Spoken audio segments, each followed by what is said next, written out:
I'm flabbergasted. Who would have thought that a voice this deep and raw could come from a young musician from Saskatchewan, Canada? With songs like Sleeping on the Blacktop and Cowpoke, Colter Wall has that rare, rugged quality that pulls you into another world. One where you're sitting by a campfire, staring up at the stars, surrounded by the endless prairie. But I have to wonder, did this video change everything for him? Don't you know that the devil wears a suit and tie? Today, I'm going to take you on a journey of Colter Wall, explore how this artist's haunting voice and old soul sparked a revival in country music. This is the complete timeline for the making of a modern-day outlaw, Colter Wall.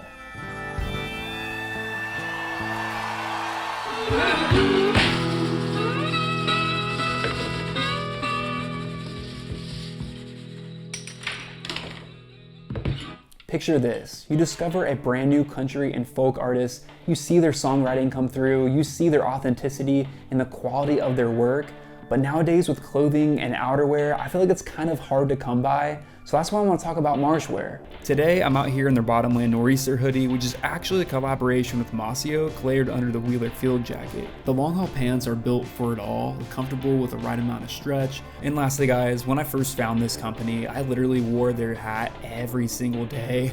And if you're just looking for a cool sticker collection to put on your tackle box, they got those too, totally free. I'll link Marsh Wear's website below in the description and use TWS15 at checkout for 15% off any full price item. You can't beat that. Let's rewind to Colter's roots in the small flat plains of Swift Current, Saskatchewan. A place so wide open that Colter said folks used to say, if you stand on your tractor seat, you can see the curvature of the earth. Swift Current wasn't exactly a huge bustling city. It was more of a tight-knit town where Colter puts it, if you're not farming or ranching, you're probably working in town. Even though he grew up in town and admittedly considered himself a city kid when he was younger, the outdoors were always calling. And I grew up in town, so I wasn't raised on a ranch. We have some family that does it and a lot of friends that do it, but I grew up a city kid. I didn't really start getting into the whole cattle thing until after I dropped out I went to a place called the University of Saskatchewan for 2 years. He learned to ride horses and found himself drawn to the ranching life, though he didn't fully dive into it until later. Here's where things took a turn. After a short stint in college, Colter dropped out and took a job at a 1,000-head cattle operation, thanks to a nudge from his cousin. Imagine this, working the ranch by day during the week, and when the weekend comes, that was the time for your gigs. This balance of rugged ranch life and raw music performances was the beginning of this unique blend of grit and artistry. Growing up and first learning how to play guitar, Colter was learning rock songs by bands like Black Sabbath, Led Zeppelin, and AC/DC. The funny thing was that he really didn't care for using a pick, but that's okay because that raw hands-on approach translated beautifully into blues and eventually into the Americana and folk music he became known for. Around 13, he started to drift from rock towards artists like Bob Dylan, Woody Guthrie, and Ramblin' Jack Elliott. It's a journey, right? Going from heavy riffs to haunting folk, almost like he was trying to find a way forward that felt just truer to himself. And then there was the influence of his family. His parents introduced him to country legends like George Jones, Waylon Jennings, and Willie Nelson. But there was an interesting twist. Colter's dad worked in politics. Politics, as it turned out, meant that some locals refused to listen to Colter's music, just because of his dad's work. It's wild, right? He said that one of the weirdest things he's had to deal with, wishing people could separate his music from his father's job. How many artists have to fight for an unbiased ear from their own hometown? I don't even know. This brings us to the turning point, when Colter released his debut EP, Imaginary Appalachia. String band playing worn out honky tonks, pretty young thing going dancing in the rain. Imaginary Appalachia was an instant hit with listeners that was waiting for something gritty and real. After stepping away from ranch life, Colter poured himself into creating his first EP, and at that time, he'd never really been to Appalachia, but instead, he was imagining it. The rugged landscapes, the raw stories, the haunting ballads. In his mind, Appalachia became a mythical place, one that was both foreign and familiar, shaped by the folk and country music he loved, but reimagined through his own Canadian lens. Well, we'll bring back my Johnny Boy's bones. The EP feels like a tribute to that region, with tracks that fuse folk with Colter's own style, and you can hear it in every note, from the scratchy fiddle and acoustic grit to the raw storytelling. That's the home of my Caroline. She's dancing in the sky. Imaginary Appalachia brings this rough, almost cinematic quality that seems pulled from the mountains themselves. One of the standout tracks, Sleeping on the Blacktop, embodies that rough outlaw spirit, with its pounding beat almost like a kick drum and clap sound that just doesn't let up. Hey darling, sleeping on the blacktop. Hey darling. I mean, you could play this song anywhere. You could put it for the theme song for College Game Day, Stand listen, my set sketches up with me. or in a Ford F-150 commercial. It literally goes with anything. It's not just a song, it's an anthem. But then there's The Devil Wears a Suit and Tie, a haunting ballad about a man selling his soul to the devil for a shot at greatness. He drove a Series 10 Cadillac and wore a cigar on his lip. It's chilling, almost like a folk horror story set to music. Colter's voice paired with the eerie lyrics makes us feel like you're hearing a warning from the past, reminding you of the price that comes when chasing dreams. Wears a suit and tie, saw him driving down the 61 in early July.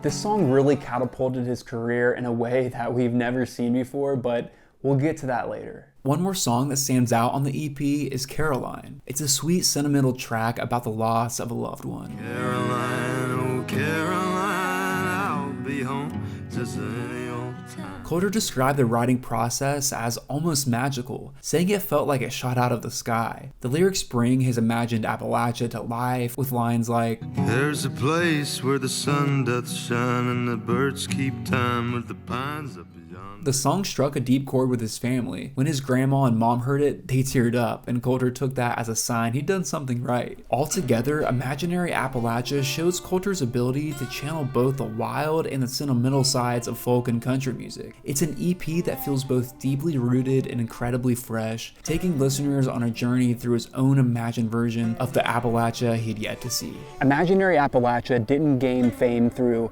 many mainstream channels. It spread like wildfire through word of mouth. And even a few big names passed it along, helping it build an almost cult-like following.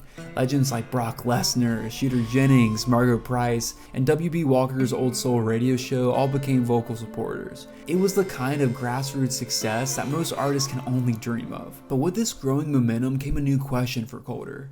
Could he keep that raw, authentic energy alive as his audience expanded? Could he prove himself on a bigger stage? That's when he crossed paths with acclaimed producer Dave Cobb, a giant in the world of Americana and country music. I feel like it's a common theme on this channel that Dave comes in and works with these amazing artists, well, because he's amazing too, there's no question about it. He wanted to capture that same authenticity on a full-length album, this time with a bigger sound, a bigger reach, and a bigger stage. In May of 2017, Colter did it. He released his self-titled album. I got my help, John B. Stetson. I got me. And what if I told you this album didn't just showcase Colter's talent for storytelling, it solidified him as one of the most captivating songwriters in modern country music. Sure, I guess there's probably some people out there that can do that and just sit down and force themselves to write a song. But it don't really work that way for me. I like to, my best stuff, I think, usually comes from when I'm in the middle of doing something else. I got to find other stuff to do to occupy my brain, and then usually it's just some kind of manual labor working with your hands is kind of what does it for me, and then that's sort of where I start to freeze up the mind a little bit, I think, you know. 13 Silver Dollars opens up the album with a perfect example of Colter's cheeky wit and gritty minimalist style. I just looked him in the eye and sang Blue Yodel number 9. The song recounts a real-life run-in with the law where Colter, instead of giving his name, responds with a line from Blue Yodel number 9. True story about me making bad decisions and getting arrested in my hometown in Canada. But maybe you guys can tell me if this is all 100% true with the lyrics on how it actually went down. It's a clever, fun song that sets the tone for the rest of the album, showing Colter's ability to tell a story with humor and depth. Along with 13 silver dollars in my mind. Then we get to Kate McCannon, a truly well-crafted murder ballad that stands out not only on this album, but on Colter's entire catalog. Prettiest girl in the whole damn holler, that ain't no lie. The song is haunting, cinematic, and emotionally gripping, capturing the essence of what makes a classic murder ballad work. Colter takes us on a dark, twisted journey through betrayal, vengeance, and a sense of inevitable doom. Then I put 3 rounds in the Kate McCannon. And this track even captured the attention of Post Malone and Joe Rogan on his podcast. Check it out here. When I first met Tom McCannon, I was working in the mine. Have you ever covered this? No, I couldn't. There's no way I could. After Kate McCannon, we hear WB's Talkin', a spoken interlude featuring W.B. Walker, who was a major supporter of Colter's early career. It's a moment of reflection, showing just how important the grassroots support was in propelling Colter to where he is today. For those of you who've been a fan of the show for a while now, you probably remember about a year or so ago I featured the debut release. Hello, Colter Wall here on the Old Soul Radio Show. Then comes Motorcycle, a track that captures the feeling of freedom riding on your Harley. Well, I figure I'll buy me a motorcycle, wrap a pretty little frame around a telephone pole. Followed by Fraulein, a duet with Tyler Childers. Fraulein, Fraulein, look up towards. Together, Colter and Tyler breathed new life into this classic, and their chemistry between their voices is undeniable. Finally, Bald Butte wraps up the album, taking us back to Colter's Western roots, with a narrative-driven song that feels like an old folktale passed through generations. You can dig a hole on Bald Butte when I die. Overall, this album marked a major turning point for Colter as a songwriter. It not only highlighted his growth and versatility, but also cemented his place as one of the most important voices in country and folk music. But what if I told you that Colter's momentum wouldn't stop and he just added more fuel to the fire? In 2017, Colter recorded a live performance of A Devil Wears a Suit and Tie at the original 16 Brewing Sessions, and this video really took things to a whole nother level. Even though Colter had already started to gain traction, this was like putting gasoline on a fire that was already burning. He drove a Series 10 Cadillac and wore a cigar on his lip. To this day, that video has racked up over 29 million views. Absolutely insane for an artist who was still building his name. While it wasn't the moment that started it all, it was definitely the catalyst that sent his popularity soaring. And from there, his career only grew. Someone actually left this funny comment that says, "I played this for my 7-year-old daughter, and now she works as a bartender in a honky-tonk bar, chewing tobacco and cussing out truck drivers. Imagine when she turns 8. So wait. I know what you're thinking. From 2017 to 2018, something in his voice kind of sounds different. You kind of had this deep kind of growl from his chest that started out with his career, but now you have a more kind of polished, refined country and western sounding voice. So what changed? Well, there's a suit and tie, so Dracula won't get you across that desert. And when I first started singing, I was really kind of just growling into a microphone a lot, which people like, turns out.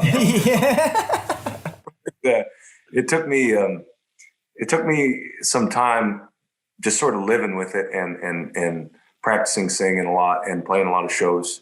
You know, the voice is an instrument. People always talk about that. People in music like to talk about utilizing your vocal cords as their own kind of instrument. And you can hear it if you listen to the first EP I put out. I think was 2015 or something like that. To me, when I hear it, it sounds like a guy that doesn't know how to sing, and I know people enjoy it, and I appreciate it. I think 50 million streams on Spotify.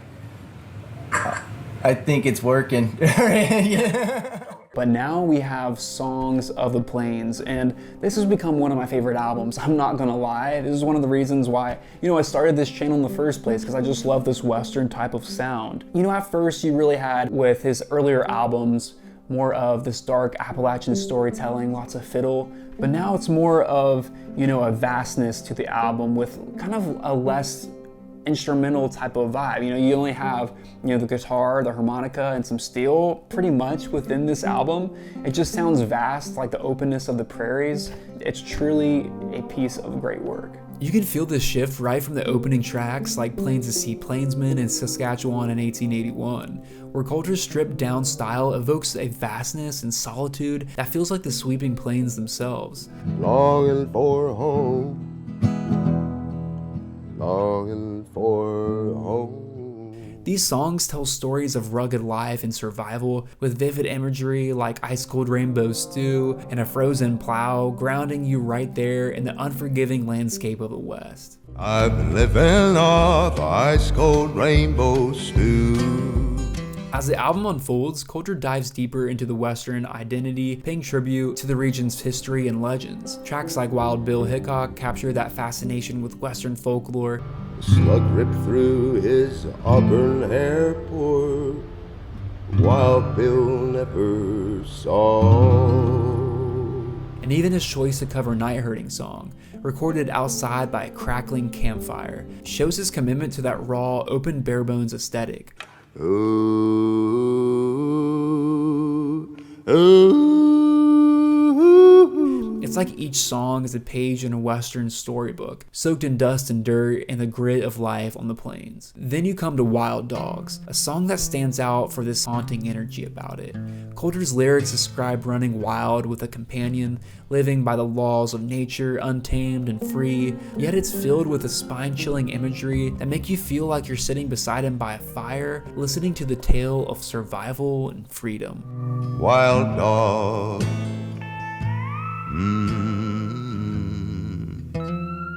Songs of the Plains is more than just an album. It's a journey through Colter's Western roots, and the songs feel as vast as the plains themselves. He invites you to feel the grit, to hear the silence of the stars, and to experience that untamed spirit of the West that runs deep in his music. But let's go back to our initial question. What makes Colter a modern-day outlaw? I think Songs of the Plains really marked the point where Colter didn't just find his sound, but his place within the music scene. Since then, he's fully embraced this role as a Western troubadour. And what makes Colter stand out even more is how deeply his lifestyle connects with his music. Since the pandemic, he stepped even further away from Nashville's mainstream, carving out his own path. There's this interview in Cowboys and Indians where it describes him sitting on the bed of his F-350 right there on his ranch in Saskatchewan, running a cattle operation. He spent time working on ranches in Texas too, and he's made it clear that he doesn't need this typical music industry life. For Colter, it's all about staying true to himself, about separating who he is from the industry noise, letting the music be an extension of his life. People aren't forcing Colter to make one specific type of music, and that's what makes him a true outlaw. And not just the way his music sounds, but in the way he lives his life too. And that's exactly what his past two albums, Western Swing and Waltzes and Little Songs, embody.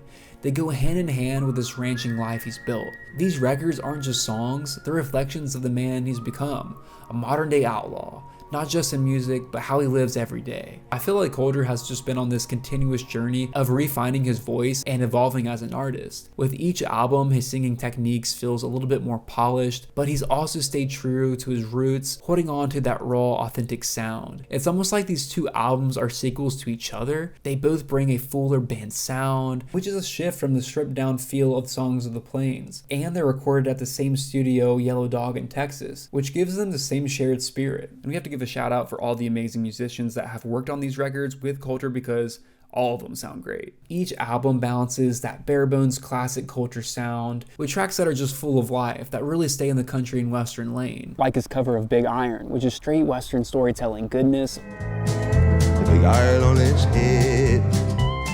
Or Cowpoke, which is more scaled back, and honestly it might be one of my favorite songs by his. But it gives listeners a sense of freedom, and it really transports you out west. There's this honky-tonk swing to songs like Honky Tonk Nighthawk from Little Songs. And I'm a honky-tonk nighthawk, trotting on the heart. And also Western Swing and Waltzes off their previous record. Swing and waltzes in Saskatchewan. Both of these just feel like Texas in music form, almost an easy and loose vibe. You also have songs off these records that really dive into the ruggedness of ranch life and for people who live that kind of lifestyle. Fill the big empty with little songs. Evangelina is another one that stands out because of the Spanish guitar influences in that song. also great storytelling as well. If you don't got water, then you better not go. If you've ever wondered how Colter approaches covers, take a look from Hippies and Cowboys on an episode he did recently. And then as far as the covers go, I think it's pretty ridiculous. Like, I don't understand the whole thing that a lot of, like you say, fans have this thing like, oh, well, it's just a cover. It's almost like it's not legitimate because you didn't write it. Or it has less value for some reason. Very modern way of looking at an album, because like, I don't know, especially in country music, you go back to some of them guys that were the biggest stars in country music, or you know, these legends that we like, people like George Jones.